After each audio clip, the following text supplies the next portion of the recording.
I'd like to call the Parks Board meeting for Monday, January the 23rd of 2023. We're going to have an opening prayer, Mr. Pike, and Mr. Golden's going to do the Pledge of Allegiance. Pray. Dear Father, thank you for this day, and thank you for every day that you've given us a blessing, every sunrise and sunset that we get.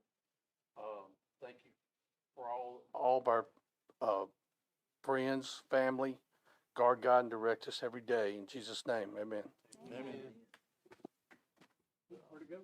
Where to go? How about we just pretend there? Okay, let's pretend. There you go. We're pretend. Probably there's something. Allegiance to The flag of the United States of America and to the republic for which it stands, one nation under God, indivisible, with liberty and justice for all. Play ball. I love it. Got a great imagination. It was a glorious flag. Before we start, I need a motion to approve conversation for pickleball. If Mr. Gilly has anything to add to that. Yeah, I think you need a motion to approve the agenda, and then we might amend the That's agenda. what I meant, the agenda, yeah. I'll make a motion to approve. Like to move pickleball to discussion of location of pickleball courts to new business. And since we have a lot of financial reports tonight, I'd like to make the motion to move the financial reports above new business tonight. Got it. I've got us first, Bennett, Ms. Rathert, second. All in favor, say aye. Aye. All opposed? Done. Okay. Do we have any citizens' comments, sir? None on the sheet, sir. Okay. I will entertain an approval for the minutes for last meeting. That'd be Mr. Golden, second Mr. Pike. Good discussion. All in favor say aye. All opposed? Good enough. We have a presentation. Mr. Clary, it looks like. I think it's gonna be me. Do I get to state your name? You can, if you want. No, I don't. Let Andy do it.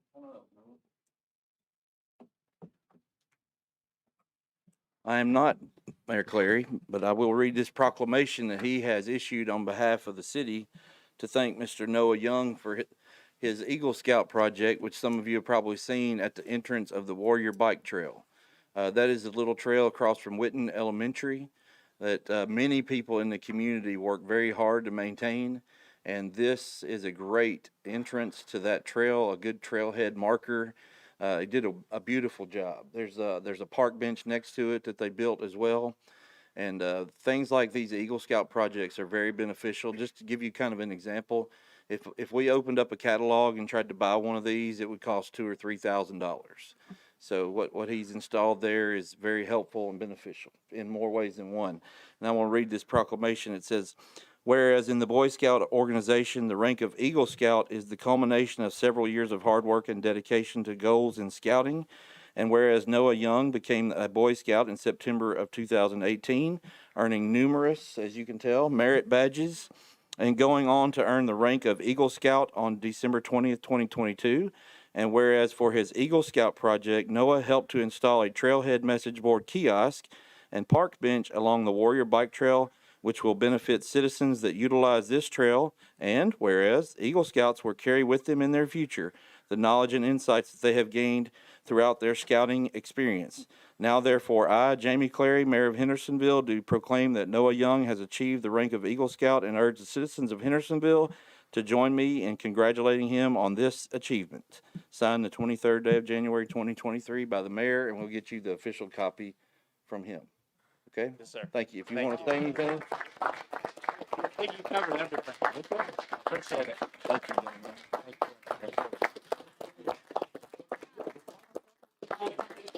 All right, come on. Good job. Thank you.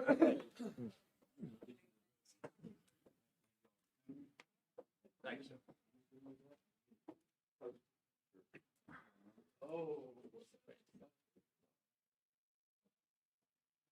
All right.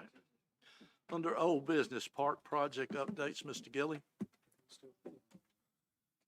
Whenever he gets through.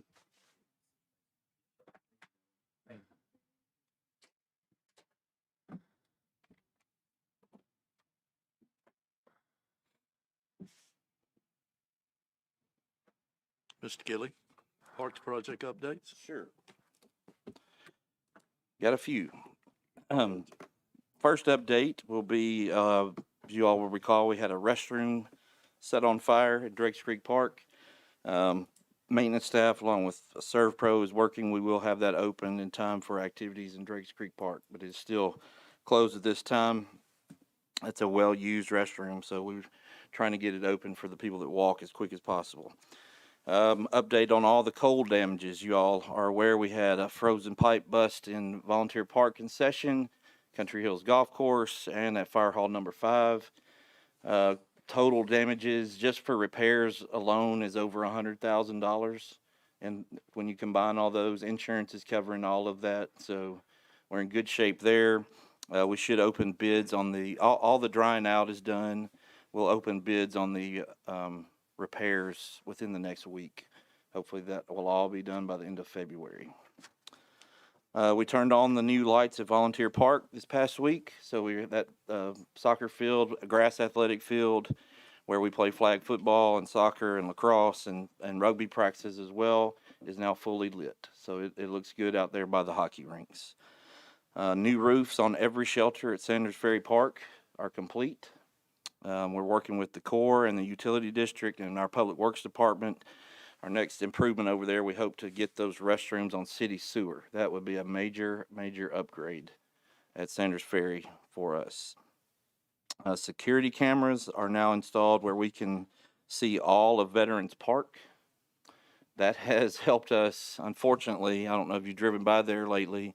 We've had a rash of people think that that is a place to go mudding around the playground areas and the skate park and the ball fields. And if you go by there from the interstate, you can even see the tire tracks. Security cameras have helped us catch at least 6 high school students at this point. It's getting to the point where we're going to have to consider closing the park at dark. And I don't want to do that because of the skate park and the playground. But we're getting, if we're getting to that point where in the off season when there's no baseball and softball activities, we're going to have to consider that. Would just ask if you drive by and you see somebody driving in the mud, please report it to the police department because we are citing them.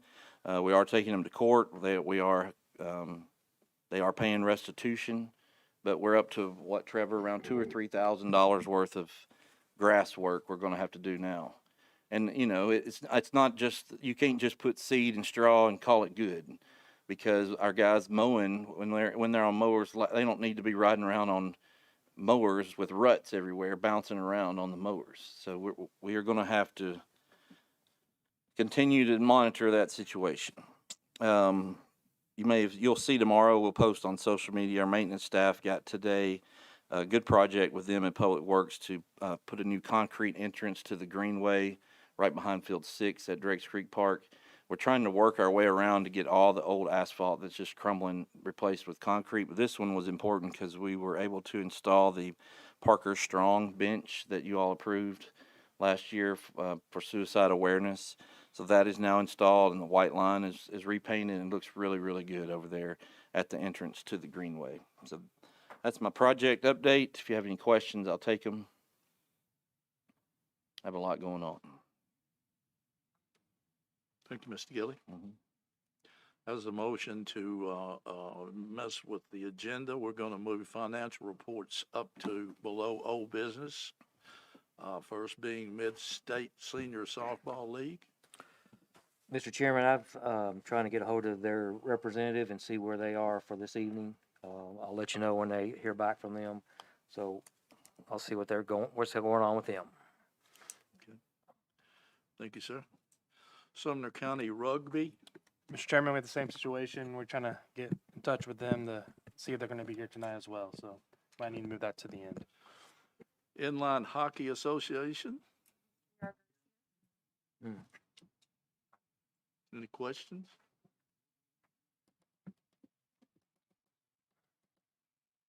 Thank you. Hendersonville Soccer Club. Sure, go right ahead.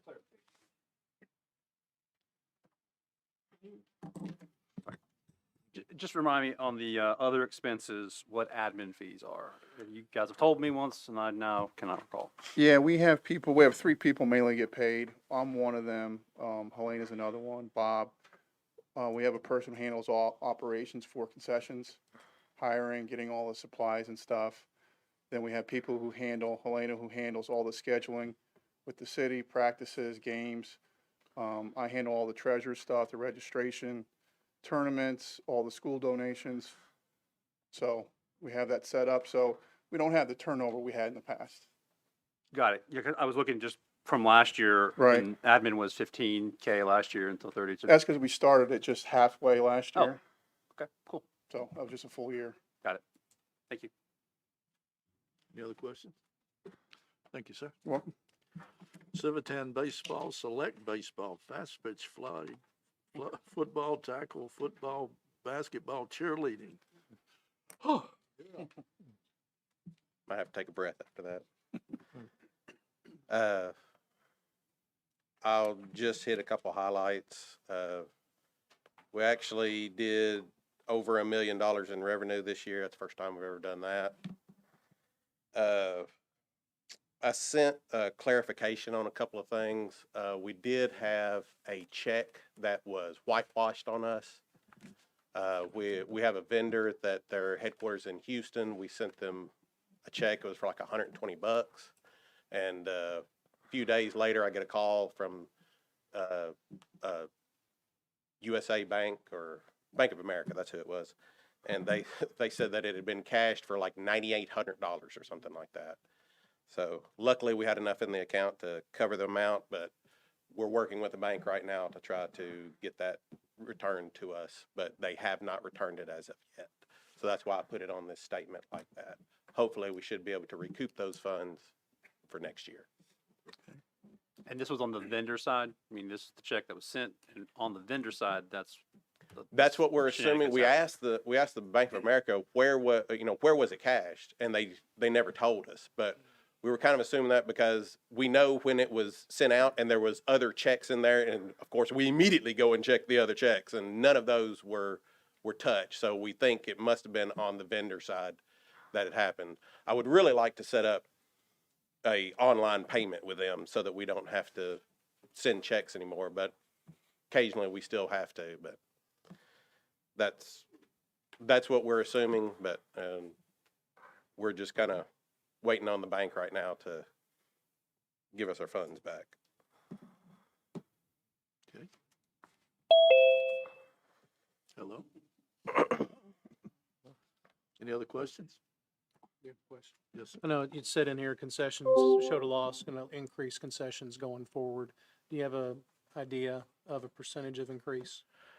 Not at this time. We're looking at it right now. I mean, we need to make money on concessions, but you don't want to, I know. it's our own citizenry most of the time. So that's really the reason we kind of kept it the way it was. I mean, everything's going up. Everybody knows it.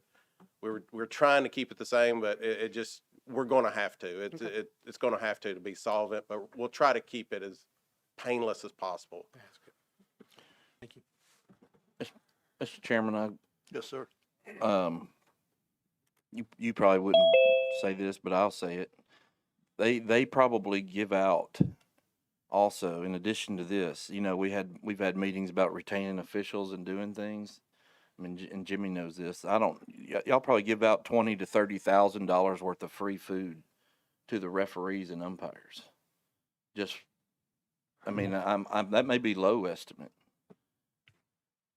That probably is on the conservative side. It's just what I figured up in the concessions, not counting the entire year and everything, was 26,000. And that was being conservative. And with I had records of where people had signed for food and stuff that there's probably the part where some of it didn't get wrote down and accounted for, but 26,000 last year alone was the number. And I think sometimes, or a lot of times, when we host tournaments from out of town, those directors will pay for the umpires' food. Sometimes they haven't, but a lot of this is just our local, everyday, them being nice to the officials. I think soccer does the same thing. And probably hockey too. I mean, because they run the hockey stand, obviously. But That's really not in this report, but when you talk about we lost on concessions, but imagine if you'd have charged umpires everything, you turn in a profit.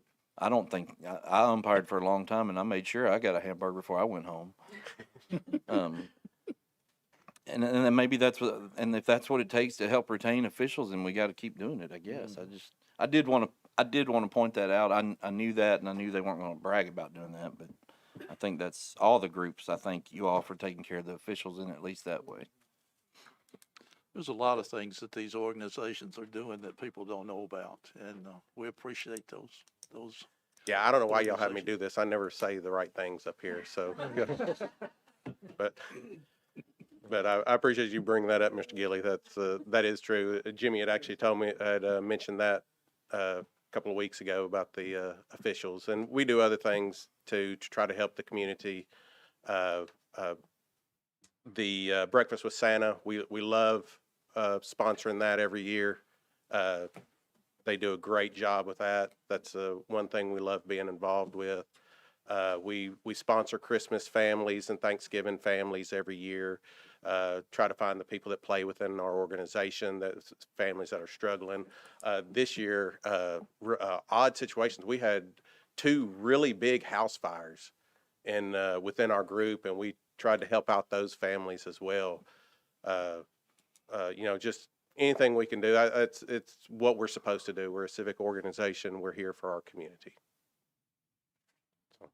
That trickles right down to the parents as well. So I've seen parents buy stuff as well. So, any other questions? Thank you, sir. Thank you. Play ball. Mr. Chairman, also the Hendersonville lacrosse financial report will be on next month's agenda. Okay.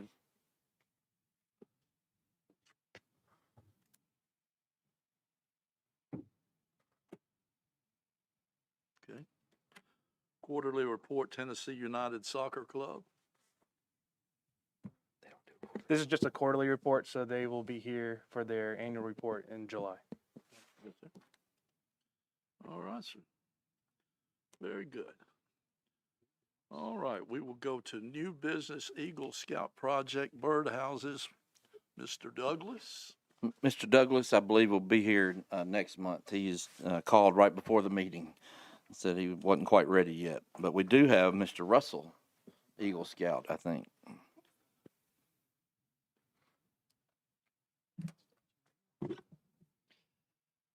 State your name, sir, and state your business. Hello, my name is Ryan Russell. I'm 17 years old. I go to Station Camp High School, and I'm in Troop 157 down at Community Church, I think. And I just got my Life Scout a few months ago, planning to do a Eagle Scout project. And I've decided on trying to do a Gaga court, and I thought Saundersbury Park would be one of the best options.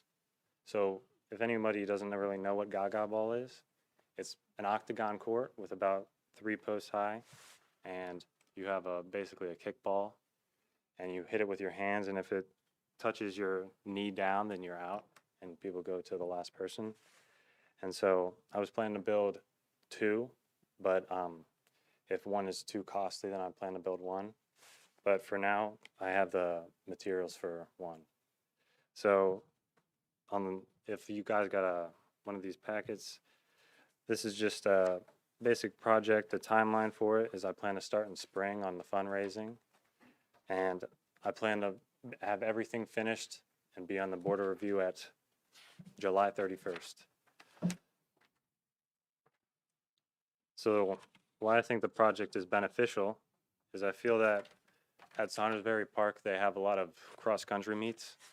I feel that when people have their son running at cross-country and they have a younger son, they don't really have anything to do there. And I feel that with the Gaga ball courts, they'll be able to have the younger kid playing while the other kid is running the course.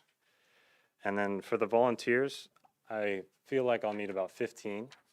I think maybe less is okay, but it should be not that hard of work, really just building posts and everything together. And then how to get volunteers. I have many friends and scouts in my troop. I have many friends because I am in the program RTC at my school that can help, and many family members that are willing to help that live nearby. And then on the next page, I just have my approximation for the materials and supplies. So this is just a basic lumber, wood screws, thread screws, posts, and then I think with we've had some updates on the flooring because we were debating on doing concrete or dirt, and then we're doing some rubber material. And then for supplies, it's just I need to feed my volunteers. So if we have early mornings, I have donuts for breakfast, and then during the project, I'll just have a pizza ordered, and then I'll just have some sodas and waters, and then just gasoline for my car, safety supplies. I plan to do before every volunteer, I plan to do a safety demonstration just to make sure everyone knows what to do in case anything happens.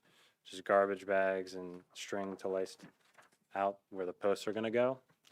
And then for the tools, I just have a few tools that are with wood. I plan to meet with some experts on how to build these Gaga courts so I know the exact cost and the exact everything. But this is just a few tools that I may need, and then I just need parking and workers, which I talked about. And then for the cost estimate, I plan out probably about $2,500 for materials, $750 for supplies, $200 for tools. But I feel like that most tools will be donated or my parents will have some.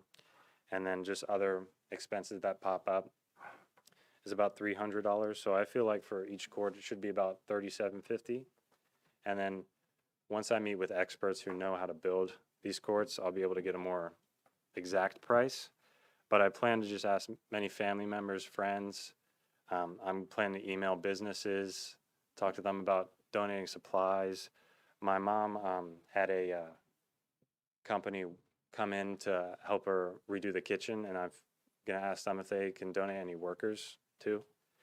And then to transport all the materials, I have a truck of my own that I can put the lumber in, and then if that fills up, I have one with my dad. He has a truck too that can help me, but it shouldn't be that many materials to transfer. And then I broke my project down into 10 phases. So right now is phase 1 where I'm just planning out my project so everything just runs smoothly, so I have everything set.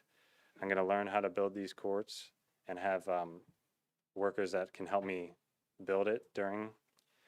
And then I plan to start fundraising, purchase all the materials, and make sure I have everything that I need. And then figure out who can go to each event that I have, executing the project, just making sure everything's good, conclude my work days, reflection on what I did good, what I can do better, and what I've done bad, and then finish recording everything. And then if you guys have a picture, there's one up there. First Baptist has a Gaga court. It's not bolted in, but it's kind of, they built the wood stuff. And that's a picture, that's what I plan to build. And then I also will be building a gate on the end. And then you guys have this sheet. This is just a description of all the different types of Gaga courts. I'm planning to do 20 feet in diameter, which shouldn't be too big. It's about the average size that every one. And there's bigger ones and smaller ones. Okay. That's all I have. Questions? Question. Mr. Russell, this looks like an awesome project for the park and for the city. Do you have an idea of where you want to put it in Saunders Ferry Park, or better yet, maybe talk to the guys to see where a good location would be for that? Yes, sir. I actually went to the parks and I planned out a spot. I have some pictures on my phone if you would like to see them. If you look on page 18 in your packet, Okay, you kind of get an idea of at right around shelters 1, 2, and 3, so closer to the, where the disc golf practice playground basket and is and everything the is? playground. Yeah, it's a Yes, good, sir. that's a Mhm. good spot for it. Andy, Yes, sir. where we're building this, will it impede anything with the golf down No. there? Okay. Nope, they were careful to identify something that didn't impede the disc golf or cross-country track. Okay, that's what I was gonna say. And we're working with him to help him make sure we get materials that'll be durable. It's already been approved by our insurance carrier to be installed, which is good.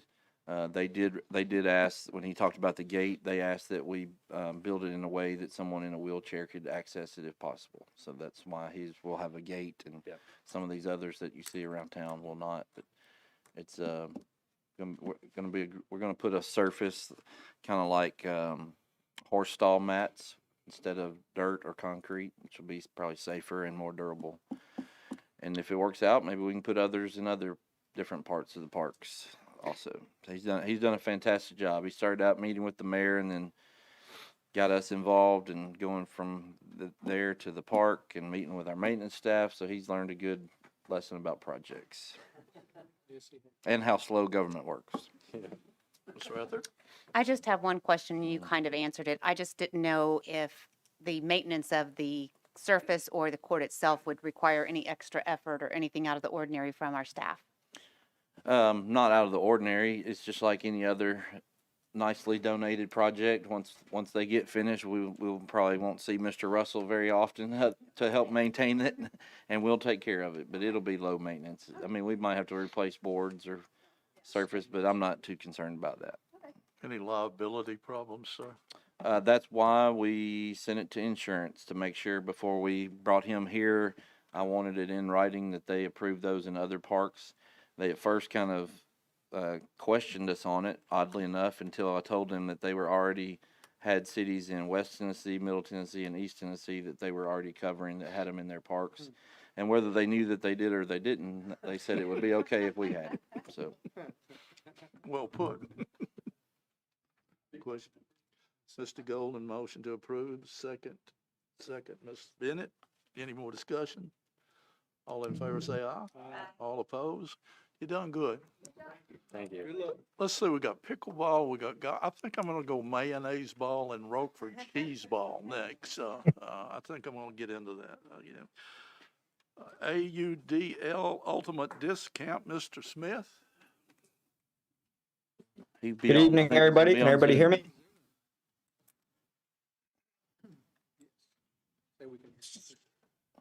Where is he? Looking for an affirmative response there. Can everybody hear me?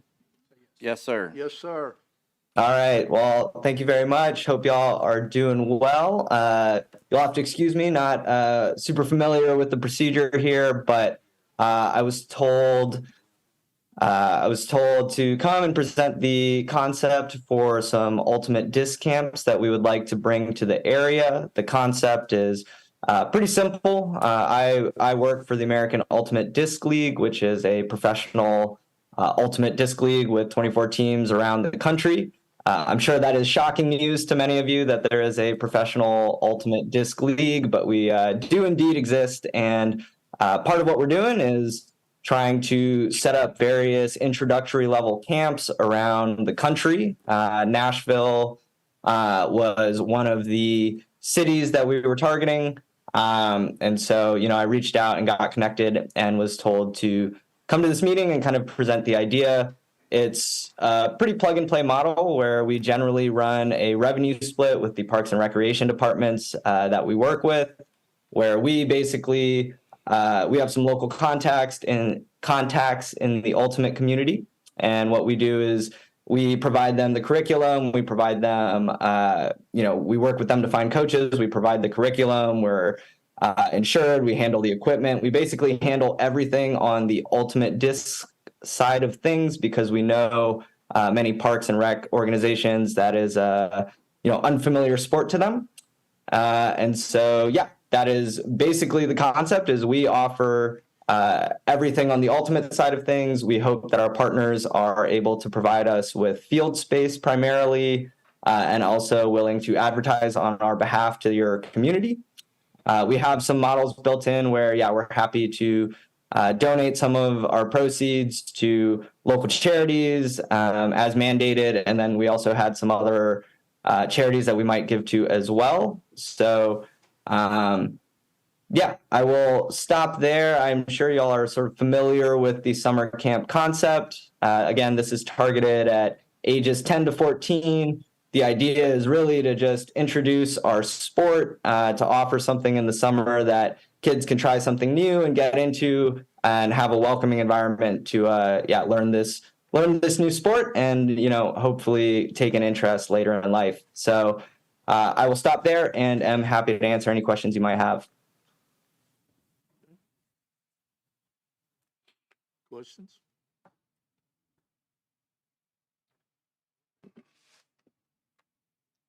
Motion to approve. Mr. Rathard makes a motion to approve. Second, Mr. Head. Any more discussion? All in favor say aye. Aye. All opposed? You did well, sir. Thank you. All right. Well, thank you so much. I look forward to finishing up the details with y'all. But thanks again for your time, and I'll be seeing you around. Thank you, Matt. Okay, First Baptist Church Egg Hunt. Melissa? Melissa? So it's not Melissa, it's Jake from First Baptist. My name is Jake Poor. I'm the recreation director. Melissa is heading it up, but I kind of sat in for this meeting in her stead. But yeah, it's our yearly egg hunt for First Baptist. It's our community egg hunt. We've outgrown our space. So we're hoping to have it at Saunders Ferry Park. We're hoping to have anywhere from 3,000 to 4,000 people in attendance. It is April 8th from 10 to 12 a.m. We'll have our whole church there participating, as well as hopefully a lot of the community. But we'll provide the eggs, entertainment. We'll provide everything. We just need space. Okay.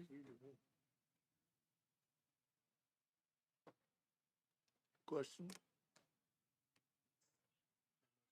Somebody asked the question, is this going to interfere with anything else at the particular time? No, we've checked the dates and the park's free and Yeah, this also helps with that being a really busy Saturday for not only hockey but flag football or anything else going on over there. Last year it was if you were anywhere near Durham Farms, it was crazy because their church event was really big right there at Vanderpump Farm, whatever. Vanderpool Farm. So this was definitely, they reached out because we kind of knew that was not a prime spot with everything going on that Saturday. So, with it being Easter weekend, there is not any other special event. Thank you, sir. Mr. Bennett has made a motion. Ms. Hellman is second. Any more discussion? All in favor say aye. Aye. All opposed? Thank you, sir. Awesome. Thank you, guys. Still trying to find my Easter eggs from last year. Okay, social indoor advertising proposal, Mr. Wilson. Mr. Chairman, that proposal will probably come back next month. There's some details in the agreement that need to be hammered out with the city attorney before we really feel comfortable about it. All right, sir. And the social indoor, actually, like at 5:55 this afternoon, agreed to all the red line. Looked like my 10th grade English papers, that the markups, but we'll bring that back next month. Does it look like a good idea, sir?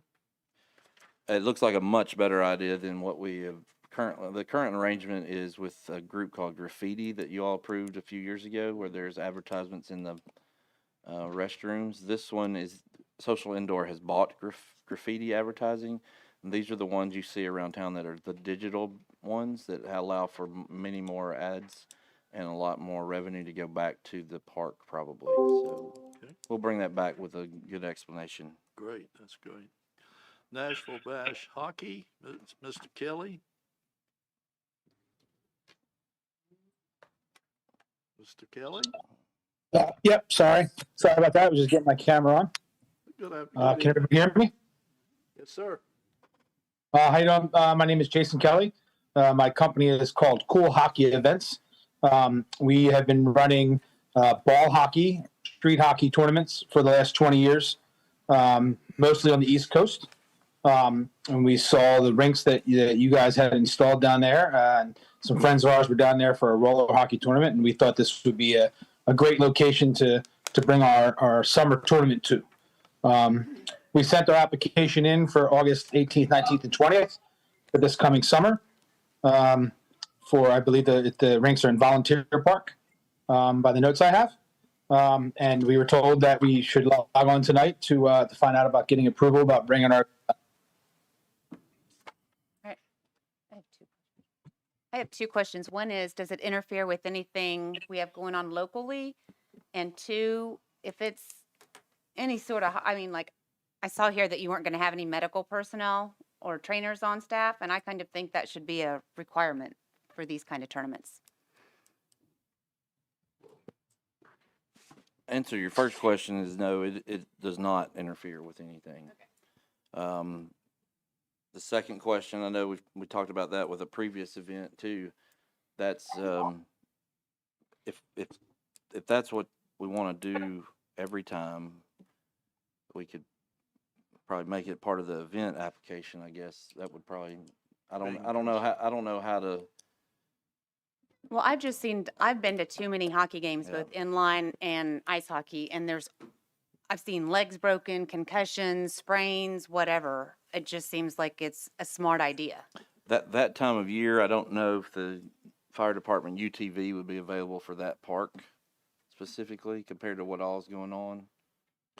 Yeah, I mean, we would just have to look at the schedule and kind of see what the majority of our activities are going on. If it's not a lot going on at Drakes Creek, then we could obviously schedule it there. It would just kind of determine all the other events and activities for that weekend. I have to say, I agree.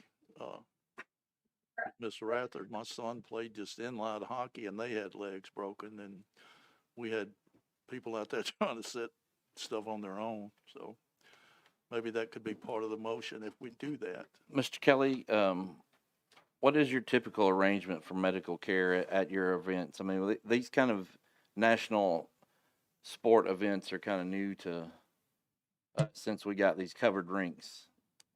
Well, what we've done is we've always been just on the edge of the Philadelphia limits, so we've always been kind of in the city. So generally, we have information for the local hospital that's close by, or the local stop clinic that people can get to. Knock on wood, we've only had one or two major injuries in the last 20 years, and both of those were ambulance rides. Besides that, the general normal cuts and bruises. We do have some concussion protocols that we keep in place. If anyone, if a referee feels that player, could be in potential concussion syndrome, we pull them off of the rink, make them sit out, and then probably make them go get checked, depending on what the injury was. We're willing to do, whatever the township is looking to do to safe as possible for all of our clients. Everybody that comes is going to be insured by USA Ball Hockey. We recently made an agreement with them. They have a secondary gap insurance that everyone has to sign up for and has to provide proof of that sign up to us. So that will be there for them as well. But as far as on-site medical, we have not, had to have anything in the past, but we've always been close enough to, a minute clinic or, to the local hospital where we had, people like that. I want to give another update to the question you just asked of me. Looking 8 months in advance, I don't envision there being a lot of activity in Drakes Creek Park. We'll have probably our local fall ball league. Doesn't look like we have any big tournaments on the schedule as of today. Now, that could change if we have 3 or 4 tournaments come before the board in the coming months that weekend, but I don't envision that being the case. So if things stay as it is right now, I could see where we could request UTV to be out at that park instead of Drakes Creek. And my only other caveat to that, especially as we get especially with rugby, flag football, and hockey growing like they are, we're not requiring our other tournaments to do that. So I understand I come from a medical background with sports exercise and then also sports med. So I'm coming from that background saying this. If we're not doing that for everybody, I don't know how we could do it for certain ones because of the costs associated with that. If we're not making all these other tournaments do it, I don't know how we could pinpoint specific sports and say they have to have one, but these don't. So, that's my only thing I would say, because we would need to get that information from the get-go, because you're talking a drastic difference in expensive costs for a tournament to come from out of town to come run a tournament here if they're going to have to pay for medical staff on site. Ms. Well, Rutherford? well, I would say that let's have it go to one of our committees, have them talk it through if it's a concern. I think that's a perfectly legitimate thing to bring up. I'm not sure what committee, athletic or otherwise, but just the I- protection of athletes is something that I think is a perfectly legitimate conversation. I just think it's real easy to say, yeah, this hardly ever happens, but the point is you don't think it is until something drastic happens. You know, I went for years watching my kids play ice hockey and never needed a trainer until one kid bashed up against the wall and broke both of his femurs. So you never need it until you do. I just think better safe than sorry. And I think in this case, we're one tournament we were going to have that weekend. Major softball tournament is not coming, so I know that that's off the books. That in that tournament specifically, that required us to put the UTV in the park. So I do think we could, in this case, we could put the UTV in the park here. The other thing going forward, long term, as we get the fire station built right down the road from there, I think that will ease a lot of my concerns about this facility and rugby, for example, because you're no more than 2 minutes away. Yeah. That would be, I think we're good with the UTV for this event, and I think long term the fire station out there solves many problems. I like the idea of it going to a committee, because if we're going down that road, it does, I think, need to be for everybody. There are avenues where people can hire, Sumner County EMS. They can pay that fee, but before we put that on them, I think that would, kind of like when we updated our event handbook before, had to come through here and go to BOMA almost before we mandated that. Trying to think on my feet a little bit here.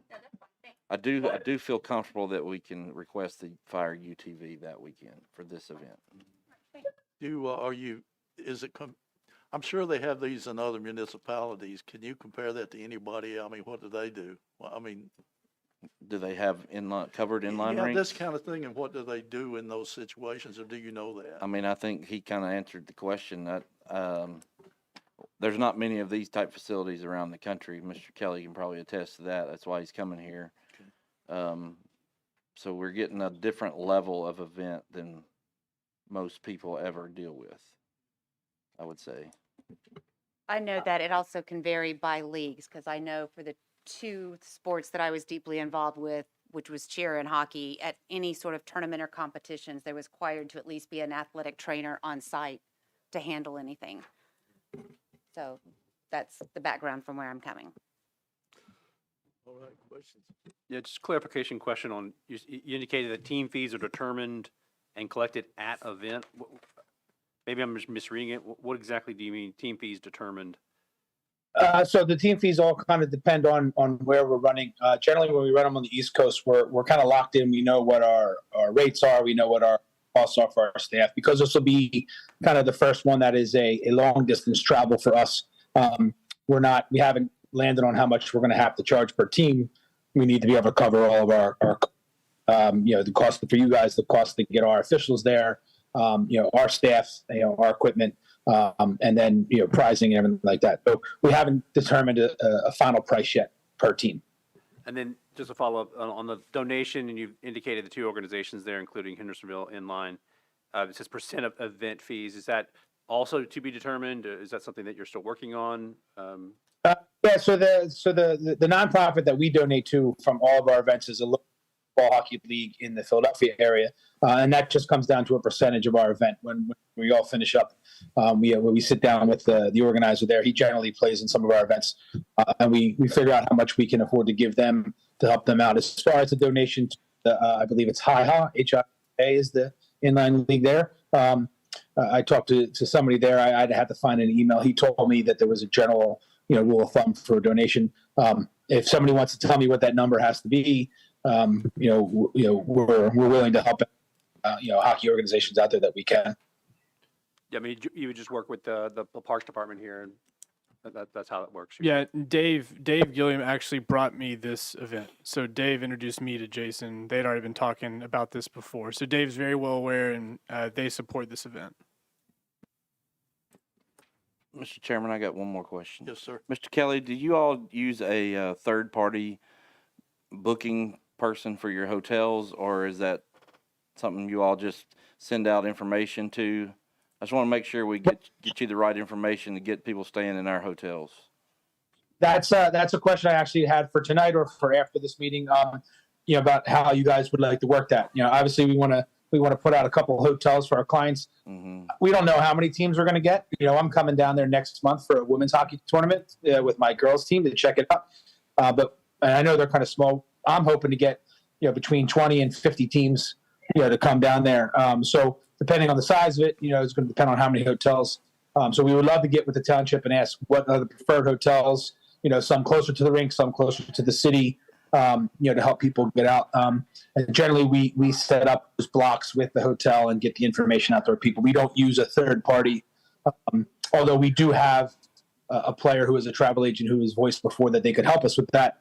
I'm sure. I would township if that's okay. Yes, sir. We will be glad to provide you with all the correct information for that. Great. Thank you. Okay, I'll entertain a motion. Mr. Pike, second, Mr. Head. More discussion? Sir? Pike and Head. Sorry. All in favor say aye. Aye. All opposed? Thank you, sir. Thank you very much, everybody. I appreciate your time. Explain one thing, Mr. Gilly. You said that I'm an old guy, so I forget a lot of stuff. We have okayed something like this on this same basis without, or technically without, health care there. I mean, we have tournaments constantly that don't have medical staff there. Okay. A high school tournament is going to have it there. A high school trainer, high school event. I think the soccer clubs pay their own trainers. Okay. And then we've tried to put the UTV in strategic places to wherever the most activity is. But no, we have not. I don't know about rugby. If they have a trainer there for their tournaments and games. Yeah, they can't play a game without a trainer. It's kind of like Ms. Rathert said, though. 100 years ago, when my son was playing inline hockey in a parking lot, he broke his ankle. Mm-hmm. And I know it's been a long time ago, but we had to pick him up and, take him to the hospital ourselves. And, Sure. So it worries me. So, yeah, I don't want my kids hurt. All right, sir. Thank you. Thank you all very much. One Nation Winter World Softball, Mr. Clark. Hey, good evening. How is everybody? Good. Look like you're in a cave. Yeah, well, first and foremost, I didn't expect to be here. I'm actually traveling to Dallas this week, and so I pulled off on the side of the road to speak to you guys. I got Wade Evans' email late. I spoke to Keith Bruce multiple times trying to get in. So what we are is we're a softball organization similar to U-Trip. We're based out of Columbus, Ohio. We're trying to get our events into Drake's Creek. Softball, as far as softball goes in Nashville, for our brand, they don't really have anything that's going to accommodate what we need. And Drake's Creek is the perfect park and probably one of the nicest parks in Tennessee as far as softball. And we'd love to bring our events there. And just so y'all are aware, we don't have a date for them, but I still wanted him to come and get approved as a tournament director so that in the future, they reached out to us later in last year, right before Christmas. And at that point, we did have a lot of our tournaments already set for this year, but I wanted him to be able to go ahead and come up and be approved as a tournament director so that in the future, if you find a weekend that works, or even for next year, we can try to get them on the books. Oh, sorry. 1 second. And once again, I apologize, guys. I was supposed to be there at our December meeting, and it was pushed back to January, and I apologize. I'm on the road today. Couldn't be there in person.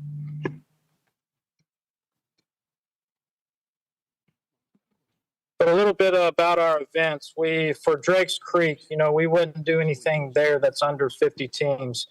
Majority of our events there that we will host will be anywhere from 50 to 100 teams. Mr. Pike? I have a question just for clarification. Is this senior men's, women's? Is it open? It would be men's and women's slow pitch. All divisions? A, Yes. B, C, what? Oh, okay, all right. So, no, it'll probably for there right now it would be E through C. Then we would have an open division. A question about And if it works out, a good friend of mine, Brad McKenzie, I've been in talks with him. He's big into the senior ball, and if that's something that pans out in the future, that we can bring a senior event to Hendersonville, I would love that as well. We're actually working on. It's mainly men's and women's now, but we are working on a senior division that we hopefully have complete by the end of this year.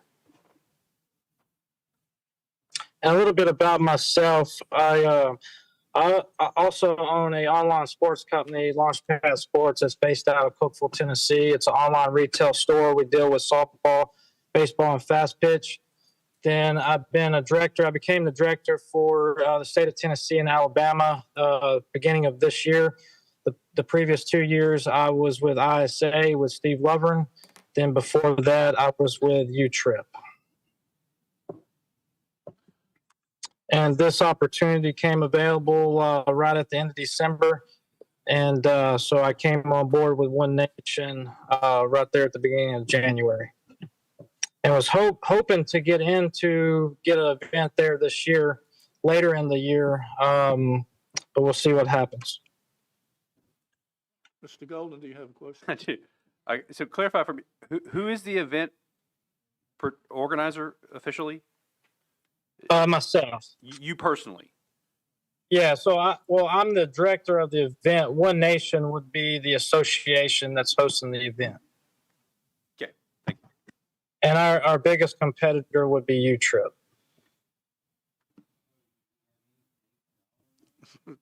He's pitched us several dates, and so far none of them have matched up.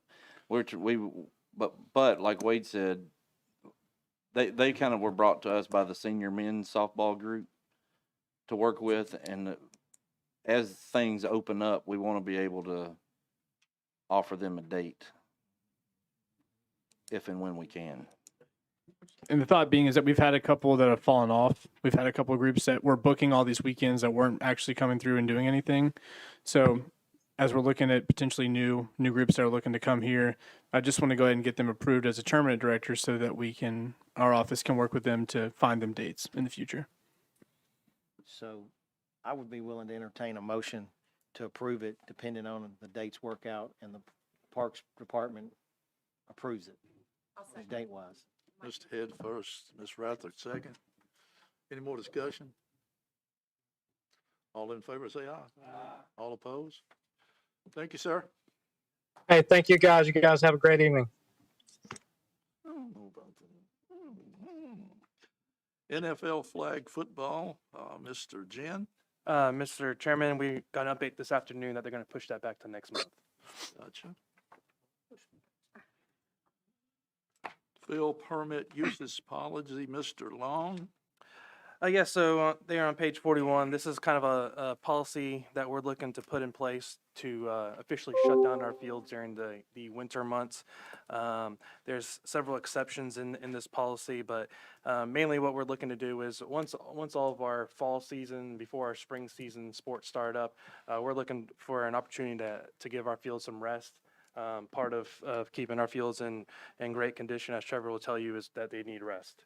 And so we get calls almost probably every other day during this time of year of groups or individuals looking for field space.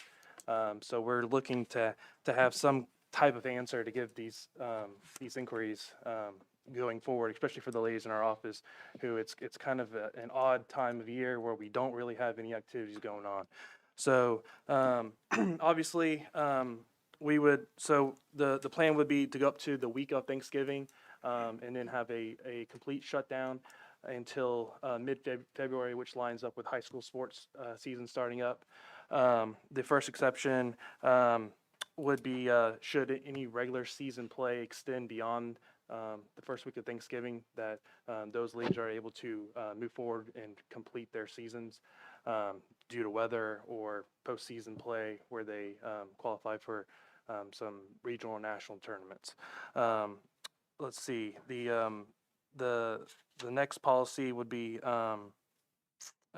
any reoccurring events that are already on our books, as long as they're in good standing with the Parks Department, that they continue allowed to have their event.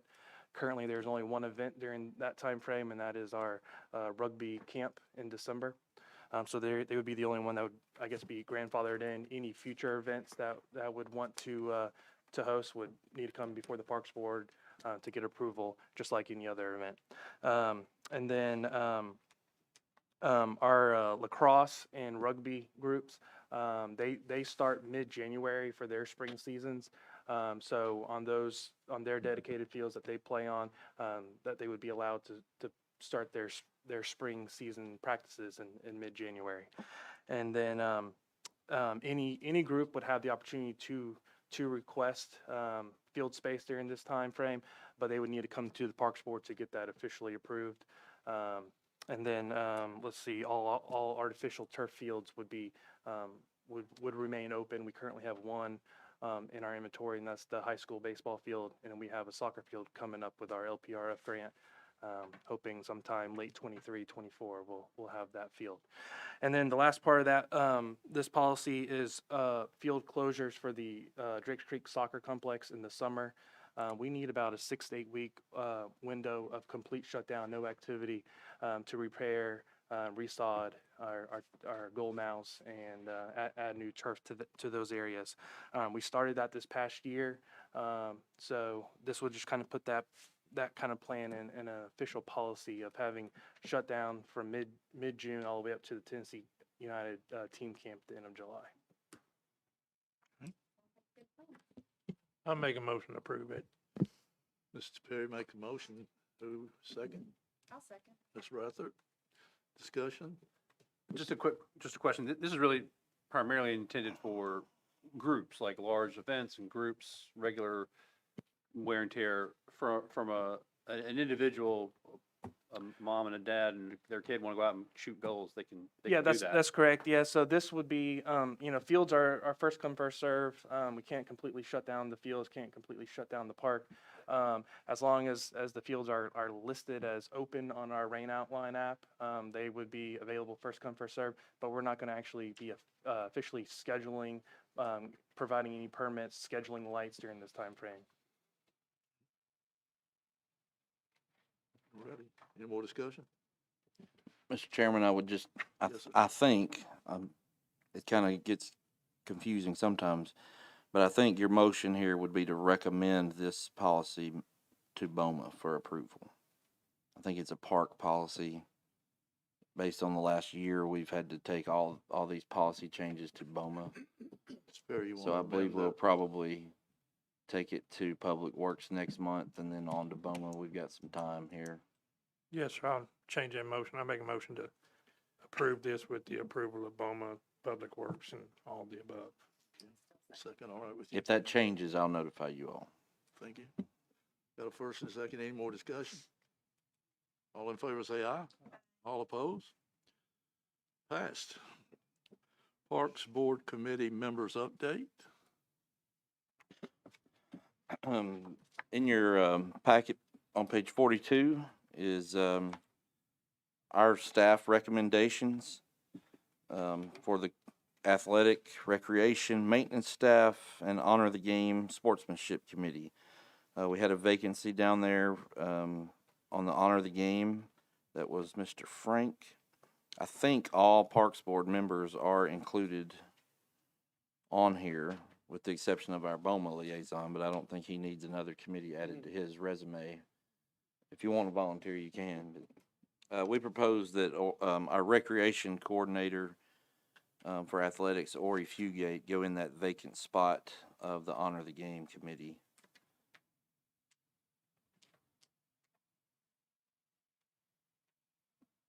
That That's- require a motion. That would require a motion. Motion to approve committees as listed. Well, we picked, okay, motion to approve Ori to the Honor the Game Board, committee and to approve the other committees. Mr. Ferry, second. Congrats, Ori. Congratulations, Ori. Any more discussion? All in favor, say aye. All opposed? By the way, Ori, you're there because you'll be giving. Yeah, we'll go ahead and make a motion to nominate him as chairman of that committee. I also heard he pays for the first dinner for that meeting, right? All right. Pickleball discussion, Mr. Gillen? Yes, sir. Let me get my notes here.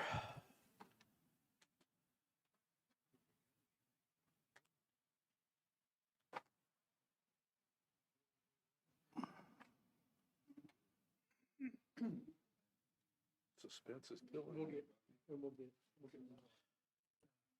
After this, we'll go with Mr. Tipton. And then, after this, we probably need to go back to Rugby's financial report. Because he's here. After this. You ready? Yes, sir. So, a few months ago, I can't remember the timeline, seems like we've been talking about pickleball for a long time now, but Capital Projects Committee, saw some different plans and presentations, and at the time, the group of citizens that really was driving the boat to get pickleball courts kind of wanted them at Memorial Park. Since that time, we've identified several reasons why that might not be the best idea. One of them is, I mean, to be honest, one of them would be the removal of that athletic field there that we need badly. And then now the citizens group who previously kind of didn't want to drive across town has said this might be the perfect spot. If you see on your screen, that's the senior center property. It's off of Imperial Drive in the kind of the middle of Old Town Hendersonville.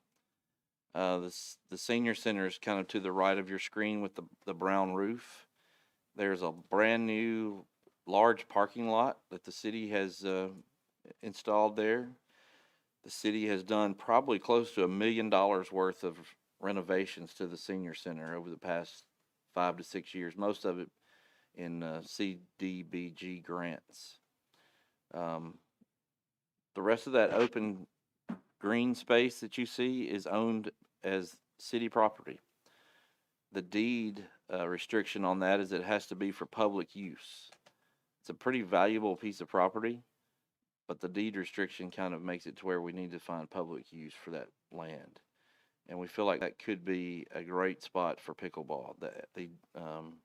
Not to put anybody in a box or anything, but the demographic for pickleball does sort of lend itself towards working its way towards the senior center activities sometimes as well.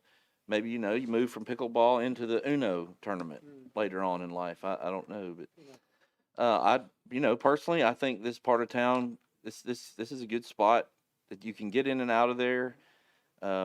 Maybe we could see some revitalization of that area in terms of things also that might work with public use there. The Capital Projects Committee met last week, and Alderman Peterson can correct me if I'm wrong, but the vote was to recommend this be the spot for pickleball courts, which we have funding in our budget this year to work on those. The first step would be to get a design, which will be a little bit of a cost that we'll have to go out for an RFP and get a design and then kind of work that through the planning process. But I think your job, I think it's important that the Parks Board also recommend this spot because it becomes a parks facility at this point. Right now, we send nobody to the senior center from the Parks Department. But if we're going to have to be going to do trash and restrooms and field phone calls of complaints and compliments, I think it needs to be something that you all recognize as a parks project. So you're saying it's a good place because it's closer to the old people? No, I didn't say that. I said the demographic lends itself to maybe some people doing both. Senior citizens, and it would be a good place. That's all I heard. There are, another plus of that building, It's all right, which I is understand. unique, is on the back side there, close to where that, the back, looking at the screen to the left. Yeah. There is a door that you can go into a men's and women's restroom, and you're not accessing the rest of the building. So that Right. door could be left open even when the senior center is not open. We would have to do some renovations in the restroom, but we wouldn't have to build a whole new restroom there, which is, we've learned, very costly. Makes sense to this old guy. Yes, sir. How many courts are we looking to put in there? Because there's a lot of green space I see, and I'd hate for us to have to mow most of that if we're not going to fill up that place. Well, our current, and that's a great question. Currently, Public Works maintains all that property, mows it, maintains the restrooms, everything. Our current budget, we think, is for around 4 courts, which is not a whole lot. So I don't personally, there's not been that far down the road discussion about who's going to mow the rest of the property or who's doing what at this point. But I will say this, what I'm personally would tell you that I have done a disservice to our department since I've been here as director, is I've been a huge advocate for, we got to get this facility, we got to do this, we got to have more and more and more. I personally have not spoken up probably hard enough in the category of every time we need a new facility, it should probably come with a new maintenance person. Because what we're running into now is having to go off, what I call off campus. I call our Drakes Creek Parks our main campus, right?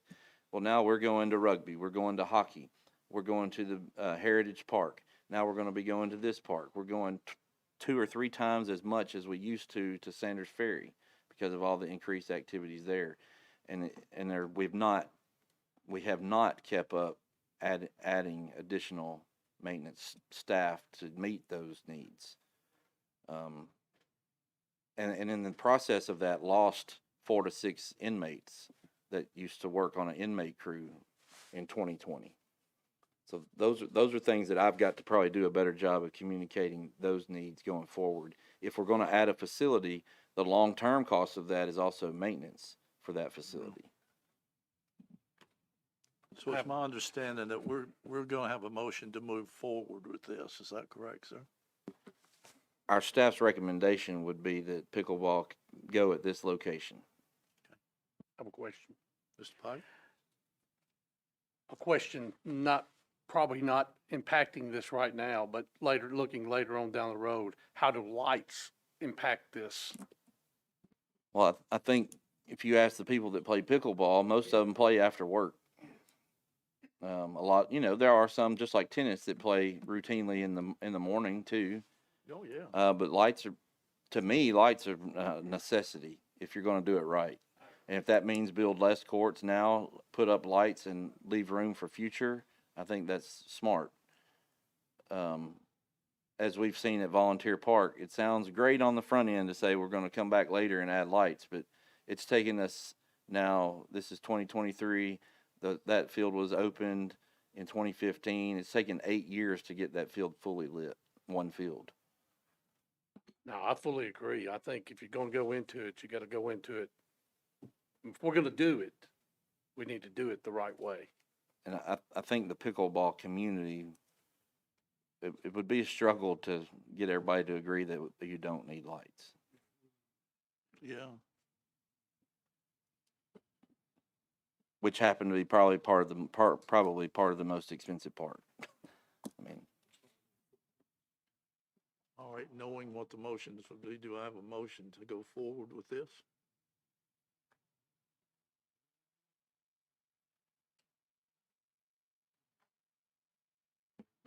Yeah, I'll make the motion. Let me see, how do we word this? I'll make a motion that the Parks Board approves this site Yeah. does the motion need to be made us approving the site to go back to them? No, I think you just, Okay, you're making a motion to recommend pickleball go at the senior center. And okay. that's, yeah. All right, let me reword it. I make a motion that we recommend this site for, pickleball. Mr. Head seconds on that.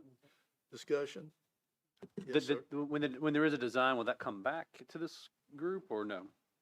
You would, I mean, we'll bring it back so you can see it, but it's not something you would vote on. I think possibly planning might have to approve some of that. Public Works will probably have to sign off because of drainage issues. It's just a precursor to what's gonna happen. Correct. Yeah, okay. Any more discussion? All in favor say aye. All opposed? Yes, sir. Nice. All right, staff reports. No? Rugby. Sorry, rugby. You're up, Brian. Sorry about that, man. You're right. The one in order. Sorry for being late. But all in all, rugby, from a financial perspective, most of, our overall budget from a budget last year, we actually spent more than what we took in. Most of that had to do with improvements we continue to do out at the site. So we continue to spend quite a bit of money on sand. I think we spent another $6,000 on sand. We are trying to spend another 15 this year, but you couldn't get sand last year, so I couldn't spend how much I wanted to spend.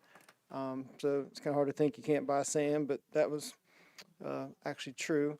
And the other part for us, we also spent some money trying to help when getting some of the engineering stuff done for the bathrooms. I think we spent about five grand helping get a few things through to look at, so you could take a look at it with us in conjunction with us dealing with the bathroom. So that was part of our others, but everything else has been great. The tournaments that we've held out there, we've had 2 big tournaments. We generally, our teams will raise about $5,000 to $6,000 for each of those tournaments, kind of net in total. And then we have some pretty good donations and sponsorships through some key people that we have got good relationships with that also help out. So the biggest thing I think we have is we have found a group within the Sumner County area that love rugby, but I've never met, I probably have 15 kids, and in the 3 years they've been with the team, I've never met one of the parents. Never seen one parent at any of their games, and there's about 5 of these kids that our organization, some of the money that we get from the tournaments, we take them down to tournaments, take them out of state. We've taken them to Utah. We've taken them down to Florida to let these kids play. So that's been another thing that's kind of happened with our group. So we do run at a deficit, but most of that's spending that we're doing out the fields for improvements. So not sure if there's any specific questions, but that's just kind of a highlight of kind of what we're doing.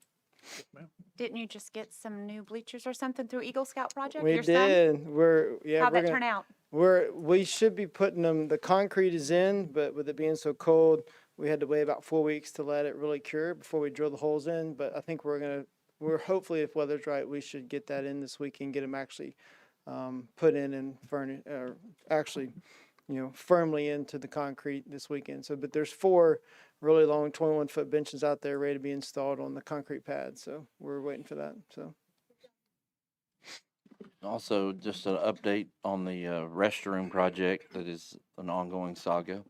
I think last week we finally got the final engineering plans for the concrete building.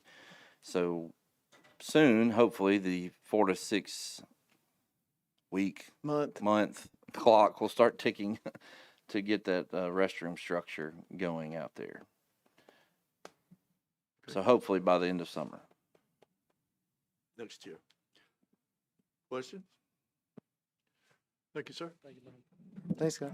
Mr. Chairman, Special events for you.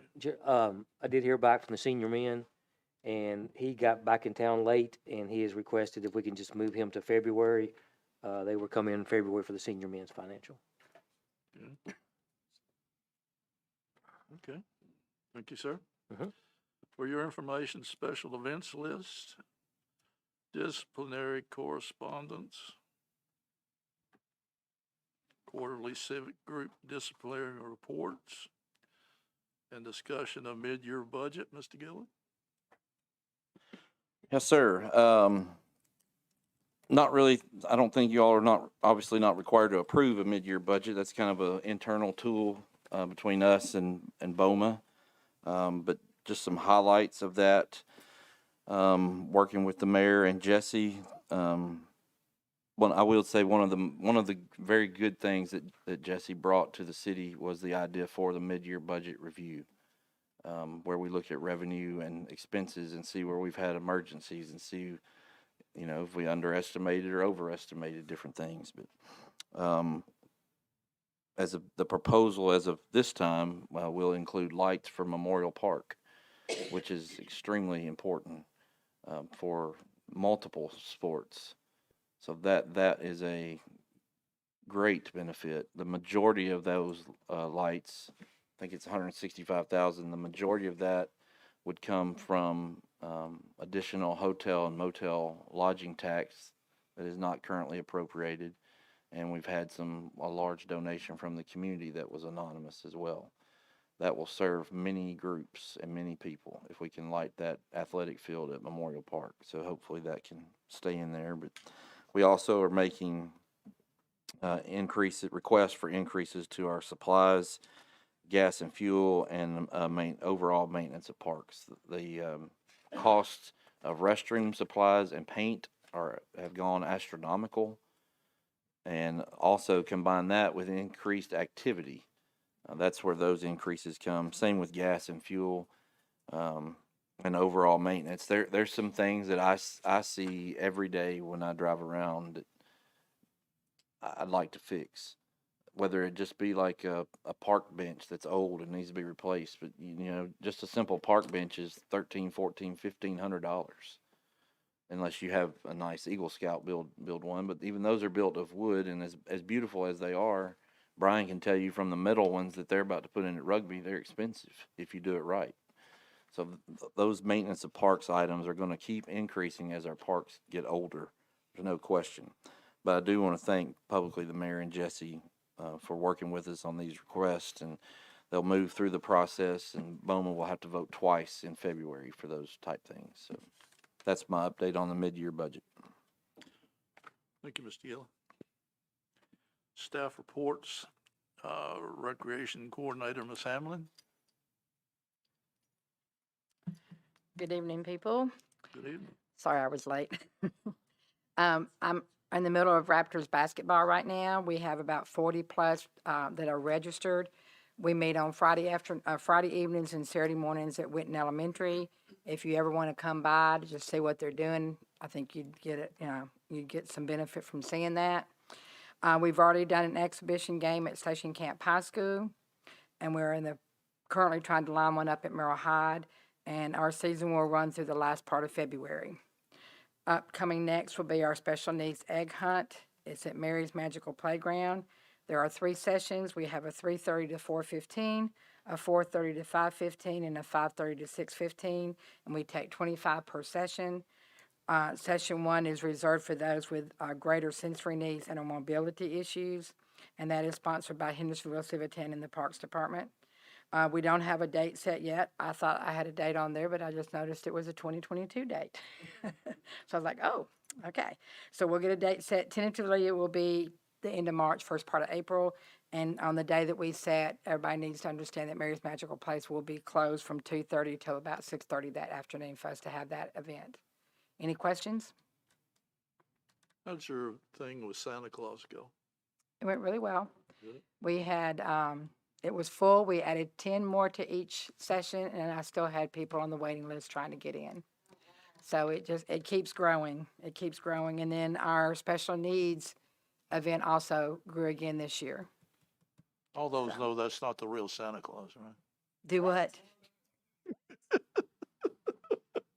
It's always the real Santa Claus. Question? Any questions? All right, thank you. Thank you, ma'am. Recreation Coordinator, Mr. Fugate. High school basketball has officially ended with our silver division champions being the Fruity Flamingos and the gold division being the Rivergate Peacocks. Men's basketball is still happening. The tournament starts February 8th. Adult kickball registration starts on January 30th through March 3rd. It is $325 per team with 8 team slots. And adult softball registration also starts January 30th through March 3rd. It is $705 per team with 8 team slots. A division plays on Wednesday nights and B division plays on Monday nights. Any questions? Please. Question? Thank you, sir. Special Events Supervisor, Mr. Evans. Yeah, as you can see, we had a ton of new events. It's cool. We're getting a lot of inquiries, but I know we joke about space, but looking at our tournament and event listing, I mean, we really are pretty much full for the year, which is crazy to think about for January, but from anything outside of a normal sports tournament, we probably could facilitate, but as far as baseball, softball, anything like that, we're pretty much full. So it's kind of crazy to look at from a year perspective. The way it'll work for as far as the website and the packet that you have, once events are approved in here, I'll add them to the website and add them into our calendar. I don't do that until they are approved in this meeting. So they're not reflected online right now. They're not reflected on your in your event list until they're approved by this board. So that'll be the way it'll be moving forward. Besides that, really just forecasting everything for the summer. We're still looking at a couple of the concerts that have reached out to us. We do have the dates for Pig Fest already announced, but more stuff will be coming up. I know that's in October. It's crazy to think about, but that's the big things we're working on behind the scenes right now. So if you have any questions, I can answer. The applause when you came in was in fact for you. So, I was down at a vendor expo at Acme, meeting different photo booth people and catering people and bartending services. So, which is funny, but we get a lot of requests for that now. Now that people have seen our facilities and seen the scope of what we can and can't do from what we can handle in our office, it's good to know that if I don't want to have to facilitate ranging a catering company, I can give them 3 or 4 options now. Local ones, but then also ones that can deal with, larger scale numbers. So it's good that to go see that. And so Andy sent me that, and I appreciate him sending me that. Also, I know they're going to talk about, but we are hosting the TRPA maintenance school this week. So we'll probably have roughly around 100 maintenance workers from across the state that will be here. So Trevor and Dallas have planned a lot of it, but Andy and I are presenting at it, and we've got a lot of local people helping with that. I, for one, was applauding for you. There you go. Parks Maintenance Supervisor, Mr. Cole. Yeah, so we're working through our winter list still, trying to get ready for the upcoming season, which is coming a lot quicker than what I was expecting. We're working on getting the playgrounds remulched so that they are up to the standards of the safety inspectors. So I think we like 1 or 2 more, and we will be where we need to be on those. Bathrooms, we have 1 more to paint, and then they will all be redone for this coming year. Doing a little bit of preventative maintenance on the fields. We are installing mats under each of the pitching rubbers, the batter's boxes. That way, when we have these tournaments, they can't dig down too far. We can't have the complaints, and hopefully it eliminates any kind of turned ankles or anything when they get dug out. Like Wade said, we're doing the TRPA maintenance school. I think they cut the registration off at 100, and we are mid-80s to 90s now, which, since I've been a part of it, it hadn't gone that high. We were expecting 40 to 50, so that was huge. And like you said, Dallas and Wade and Andy have been a big part of that and helping me because I kind of got thrown into it, but we'll take it as it comes. Irrigation, we actually are getting the new pumps put in this week. So hopefully that will eliminate a lot of the downtime with the irrigation that we've had from the old pumps. And other than that, we're just trying to knock what we can off the winter list and get ready for this upcoming season. We are sure proud of you and you guys. I'll tell you that. I hear a lot of good things. You guys don't get enough credit, I'm telling you. Well, thank you for that. Well, Assistant Director, Mr. Long. Thank you, Mr. Chairman. Just a quick report tonight. Lacrosse has officially started practice. They started about 2 weeks ago, and I think they have been able to get 2 days in so far with the weather. So, but yep, they'll start games mid-February. New this year is they're going to be playing a few of their games at some of our high schools. Lacrosse just got approved as a high school sanctioned sport going into 24-25 school year. So they have partnered up with Hendersonville High School and Station Camp as well to kind of promote and market the sport at the high school level. Rugby, they started practice this past Saturday, and then they'll begin games as well later in the month of February. Soccer is taking registrations, and then they'll start practice February 20th, and then games for them will begin at the beginning of March.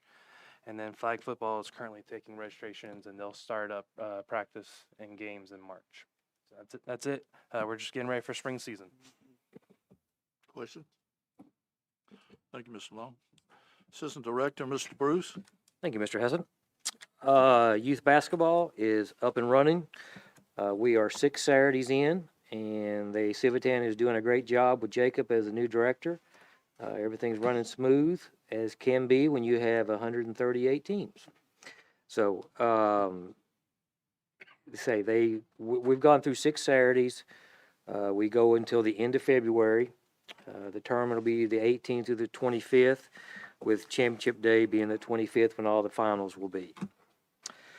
Picture Day is this Saturday. If you want to go by and get your picture taken, you're more than welcome to. Game changes. We've actually had to deal with a lot of changes in the gyms over the last couple of Saturdays because of the middle schools. The local middle schools are doing quite well in the TSSAA or the middle school version of that. So we're moving around to help accommodate that, and they are doing quite well. And actually, some of them are playing in the area tournaments tonight. So we're hoping for some wins for them tonight. High school baseball and softball, the first magical date is February 13th when the fields will be open. That's when they can go out and start practicing. We're dealing with the high school. Hendersonville got their game schedules, baseball and softball. And then beach will be over at Veterans Park on that 13th. Middle school league, working on signups for those. Pretty much got the softball schedule set up. Still working with the baseball side of it. Softball starts a little earlier. If you want to mark your calendar for February the 14th, you can take your Valentine's to watch a softball game if you choose. It's opening night, what Jimmy wants to hear with the concession stand. And for the spring seasons, the hockey, the baseball, Civitan, baseball and softball, everybody's up and working on signups, rating sessions, and so forth. That's it, sir. Questions? Thank you, Mr. Bruce. Mm-hmm. Did you ever know when we started kickball that they'd have pickleball and Lady Gaga ball and all of that? Lady. Will she ever be there, you think? Guess not. Parks Director, Mr. Gilly. Do you know one Lady Gaga song? I'll get out there and do it if you'll pay Okay, me. all right. Maybe she would too. In reference to what these guys already said and some things Ms. Hamlin alluded to, I do want to thank the school system. They're a great partner of ours with the county. We host a lot of their high school and middle school event. I mean, our parks are the host for the county soccer, county middle school soccer, county middle school baseball, county middle school softball. Even though they're not official Sumner County school sports, all those kids are representing Sumner County schools in one form or fashion. And then we have all those high school teams that use our facilities for their home. Three high school tennis programs, high school baseball, high school softball, high school soccer. Soon it'll be high school lacrosse. I envision one day it'll be high school rugby probably. All those Sumner County schools programs in our parks. We got a phone call today from Liberty Creek Tennis. They've got, when they built that school, they only built 3 tennis courts and they're not ready yet. So that they'll probably be practicing at Memorial Park some. We do all that because of the partnership where we have 138 youth teams, and then another 20 high school boys teams, and another 8 to 10 to 12 adult teams playing in 13 different schools for basketball. So it really kind of, neither one of us really would do really well existing without the other, honestly. So that partnership is very important. I want to thank the school system for what they do for us. If any of you Parks Board members have not gotten your hat or your mug, come by the office after the meeting and we'll get that for you on your way out the door. Also, we, as you all know, got the bid for the 2023 and 2024 TSSAA State Cross Country meets once again. That was a great win for the city. A lot of economic impact involved in that in those 2 days. The maintenance school that these guys talked about, you know, it may not sound a lot, but when you've got 80 to 90 people coming in here and spending the night in our hotels and eating in the restaurants, I've seen the bills that some of those maintenance guys do at restaurants before and after meetings, and it's going to be a good economic boost for Sam's and Jonathan's and the Hampton Inn over there probably. We have numerous events and projects, and you could see by this meeting, even though we didn't have a meeting in December, we came back with a bang here in January. So the staff, all the things that Ms. Hamlin and all the things that these guys do on a daily basis, they've done a great job, and I'm blessed to be here. That's all. If you very briefly go over some of those awards that we've won in the last couple of months. Sure. I mean, we had the hockey rinks was the state new facility of the year. And then we had an assistant director win the state award for the young professional of the year. And he and Trevor both got voted by their peers.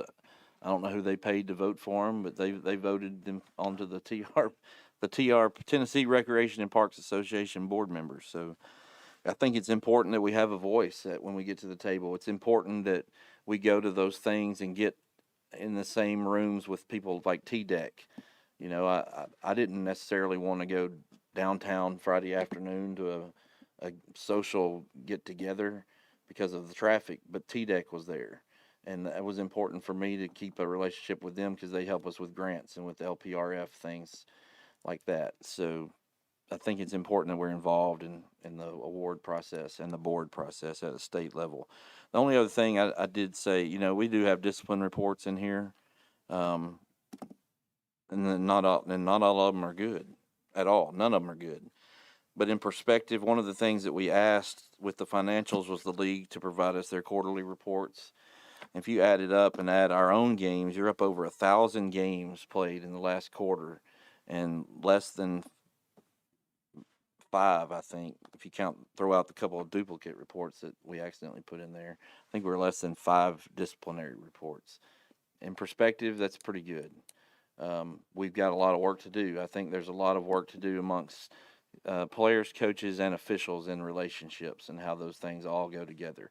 I can see some things that need working on. But overall, I do think we're in pretty good shape compared to where we were especially with basketball, compared to where we were 2 years ago. Okay. That's all. Sorry to be so long-winded. No, that's fine. We're always congratulating the maintenance staff, and rightfully so, but you and you guys do a hell of a job too. So I was just listening to all those games that are scheduled, and how the heck that happens, I don't know, but y'all do a heck of a job, so we're proud of you. Any questions? All right, round table. We're going to start Mr. Peterson first. The important ones. Thank you, Mr. Chairman. Again, I want to echo those sentiments to y'all. What you're doing is overwhelming. I'm new to this board, but I am just blown away by all the activities that y'all are putting together for the citizens and the community, as well as Middle Tennessee and everyone that comes to town to attend these tournaments. And speaking for the BOMA, we definitely appreciate that. The revenues generated for the city through hotel, motel taxes, sales tax, in addition to all the player fees and the teams. And one of the the callers earlier said that they only want to come to Drake's Creek. That's just incredible that people, and I think he's from Atlanta or somewhere, out of state people want to come to Hendersonville to play in our parks. And that's a testament to y'all, and we really appreciate it. And I want to thank the board for your participation on this board as well. I certainly appreciate it. Thank you. Thank you. Ms. Rather? Well, I'm really proud of all the staff and what you're doing, and I do want to give a shout out to Cindy because I have some friends and a couple that have moved to town who are special needs or parents of special needs children. They are so excited to hear that our city offers programs and sports that their children can participate in. And you always come in with great reports about how filled it is, and that's a testament to how hard you work. So, great job. Thank you, Cindy. If you've ever been to one of the events of any kind with the special needs, they're the ones with the gifts, not us. So they're wonderful folks. Mr. Bennett? I was going to say the station camp event was fantastic. Everybody in the whole crowd was going crazy for him. So I'm good. Everything Ms. else is Hellman? good. I wanted to let you know that I've seen Jeremy the past couple swim meets, high school swim meets, so he wanted me to tell everyone hi. So. Mr. Golden? Yeah, well, one of the things that is a priority for me for my term in this year's is it relates to some of the things we've been talking about tonight, which is how we can actually collect better data on that economic impact of these events that come in, and you had said something with, I think it was related to the hockey for groups that don't have a hotel scheduler or some system that they use. Could we as a city have one that we use that is not required but certainly recommended for any groups that don't have it? And by doing that, you have an opportunity not only to benefit our local hotels, but gives us real actual data that we could use. Maybe that's something that we can explore as we move along, whether that idea or others. It's just something I would like to kind of put out there into the space here, that when we're talking about budgets and we're talking about investments in our parks and all kinds of different things, it's nice to have real data that says this event brought in this, without using, I think, that the perfunctory method, which is just sort of a multiplier of some sort, like actually having real data. So I did a post one time on Facebook, and I decided I'd just do a little bit of math and see how many people we have here on a weekend. And we're in the thousands of people here. And don't tell me that don't cause some economic growth, I can tell you. we, part of the event application packet is that they're required to work with us to list our hotels. And then, so if they don't have a third party, we hook them up with Sumner County Tourism or our own, we become the third party to get them that stuff. Now, the hard data going to if they book as a group, we can get that from hotels, and Sumner County Tourism kind of does that. The state tourism office has a program where they have, everybody's got a cell phone, right? Everybody knows you're being watched and listened, but they can track how many people came from within 50 miles and how long they stayed here through the state tourism office. But they also use a multiplier, and we've kind of run the numbers like what our own in-house multiplier sheet does. It gets really similar. Economic impact is such a weird word to people because I think sometimes people either believe in it or they don't. Like you can't convince some people that is actually happening because there's not a hard number. But if you go to Wendy's and you have to wait in line for an hour, then I'd say we're making money. So it's a weird deal, but we do try to track as much as we can. Wade updates our own economic impact sheet with number of players, teams, what that multiplies out to, and it gets so tricky because events, when it comes to economic impact, rely on the number of people, and then it's hard to say, all right, well, did those 50 people from out of town actually eat in a restaurant or buy gas? Well, maybe this event they didn't, or this one they did. And it's so tricky. But long story short, we do have that in the handbook, and we do try to make sure they're staying in our hotels if possible. Yeah, we went through this when we were getting everything ready for the state cross country bid. We actually I physically went to the hotels to try to get the data, and they couldn't even provide it to me. Outside of because what was happening was it wasn't actually the school paying for the hotel rooms, it was parents and maybe a coach paying for it. So they had no way of actually providing that to us. So that was the only way we could get our number that I provided to Andy and that he took above us was based around how many participants we had, because I could track that because there's how many the results were. So we had the numbers for that. And how many teams came based around that. Luckily, that came from straight TWSAA, but yeah, we did try to do, that was one where we tried to do a little bit more in depth. Andy actually did one through the state one, and that's how we figured out. If you look at the grand scheme, and we had probably 120 plus events last year, you probably say 20 of those came out way above a number that made a lot of sense on paper, and you probably had 20 that were way below probably what it should have been, and then everything in the middle was about what added up from our projections. So, I mean, yeah, I'm a data nerd. I love sports stats and everything like that. So, it's cool to see that. But we did run into a little bit. We did try to do that just to provide that. I'm sure a lot of those 100 people bring bag lunches and juice boxes, I guess. I don't know. I don't know if you saw Andre's barbecue, but that dude had a line 25 deep for 4 straight hours. What are they going to do?